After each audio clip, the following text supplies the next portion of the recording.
Orange on me, okay. Thanks, mate. Welcome to the Universe Inside Our Mind. I'm Dr. David Jubb. We have an incredible show for you today. It's all about cannibalism of the brain and gut.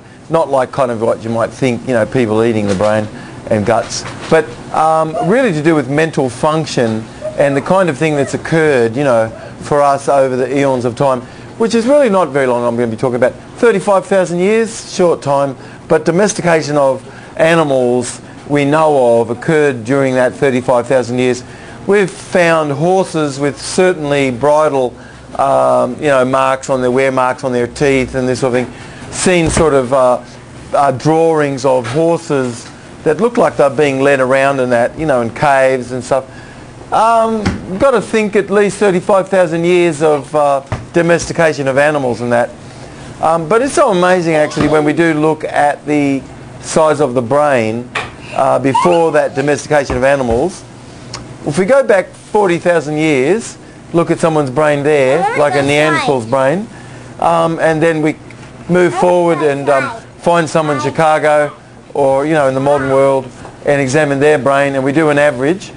It is amazing that our brain has shrunk quite considerably. That's amazing. In 35,000 years of time, actually our brain has shrunk. It's like, whoa. Could we be being actually more intelligent than we were? If our brain has shrunk, could we be more intelligent than we were?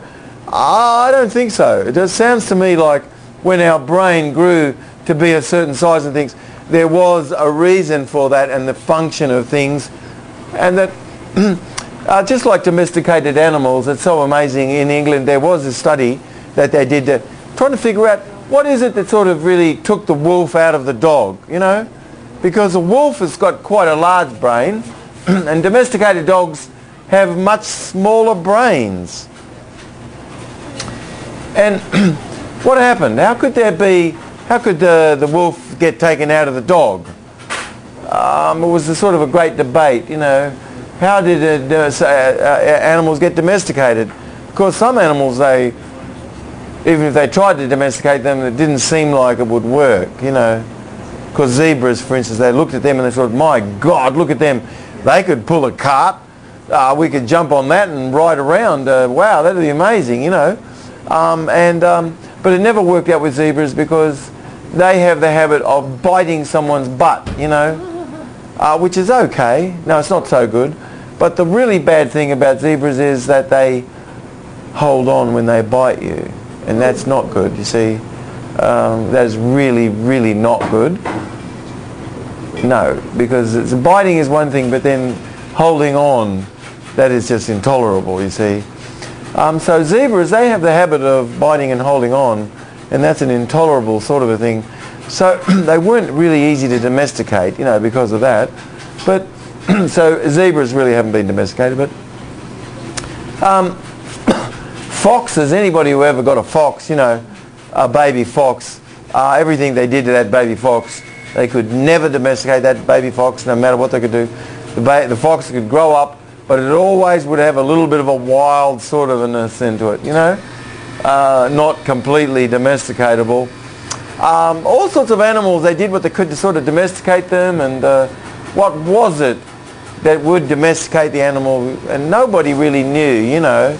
They had all sorts of theories.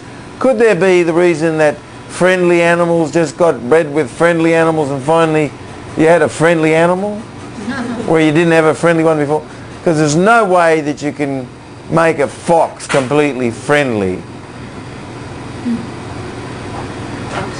But recently they did. They finally found out. That's right. It is amazing that they finally domesticated foxes, and finally they struck it. They finally got it. They finally realized, what do you do to get a wild animal like a fox and finally come up with some like brindled, sort of blue-eyed, brown-eyed patches and short and longer snouts and fluffy and not so fluffy, you know, and completely friendly beyond belief animal. No longer wild, won't bite you or run away or have any fear much. Completely licking your hand and eating out of your hand now, you know. That's right, they've got foxes now, you can buy them. They are domesticated. They have been domesticated. And how did they domesticate them? Several generations of laboratory chow. Finally did it. That's all they need to do. They just had to keep the animals long enough, feed them absolute junk, laboratory chow. You know, it's all the science stuff, you know, out of a packet in the laboratory. After several generations, it was 11 actually, 11 generations of foxes, finally, bam, that's laboratory chow, and the breeding of animals that ate the laboratory chow, finally, bam, you've got one brown eye, one blue eye, you've got brindled, all sorts of kinds of situations, and foxes with smaller brains, and foxes that are just like so, you know, docile, and you know, they'll lay right over, a bloody truck could be bearing down them and they'll still lay right over and just like be completely crushed by the truck. No intelligence whatsoever, you know, completely domesticated. So is that actually kind of what's happened to humans? Could that be what's happened to human beings? We got laboratory chow for 11 generations, all of a sudden, bam, you know, cooked food, it just does it to you, you know. People born with underdeveloped jaws and, you know, all sorts of bulging eyes and short fingers and, you know, all sorts of apparatus that doesn't work like it should, you know, and things.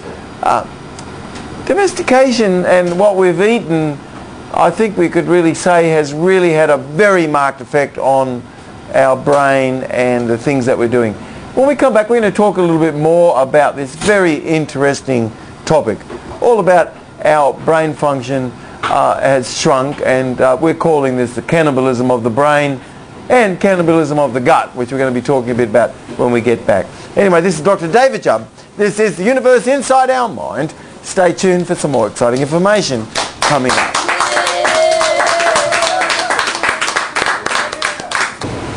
Okay, we're back. It's so amazing, you know, because throughout the ages, first of all, what we've said, in the last 35,000 years, our brain has really shrunk, you know, not good, not a good sign, you know. We're sort of hypothesizing it's possible that food could be the culprit. It seems it could be, you know, you don't have to be a real Sherlock Holmes to figure it out. Of course, domesticated animals, we have discovered that to take the wolf completely out of the dog and leave you with a dog which will just lick your hand, yet get run over by a truck, it's not a good thing. But, you know, we enjoy having dogs in the home. They can be sweet and kind to you, but it is a fact that the dog's brain really did shrink from the wolf, you know. And wolves have a very amazing intelligence. As a little one, even before it completely be seen, it can only see about 3-4 inches in front of it, but it can be running flat out, and it has such a great intelligence that it can stop if a wall was in front of it without it seeing it, you know. And that's such a great intelligence, a very, very amazing tactile and kinesthetic intelligence, unbelievable. Human beings as babies have a very, very amazing intelligence, you know, unbelievable, more than wolves actually. I mean, we should leave out the word actually. They have incredible intelligence, human beings do. And when we're born, we have a very amazing intelligence. Right there, kids are starting to train their parents like fiercely, you know. Make sure you're standing up and walking around, thank you very much. I don't want to sit down right now. You know, a lot of things they're teaching their parents, and they become absolute terrorists unless you're able to figure it out yourself, you know. You could have gone to a party, everything's smooth, and you come home and it's an absolute, like, you know, the place is a mess. It's like bombs have hit the place, you know.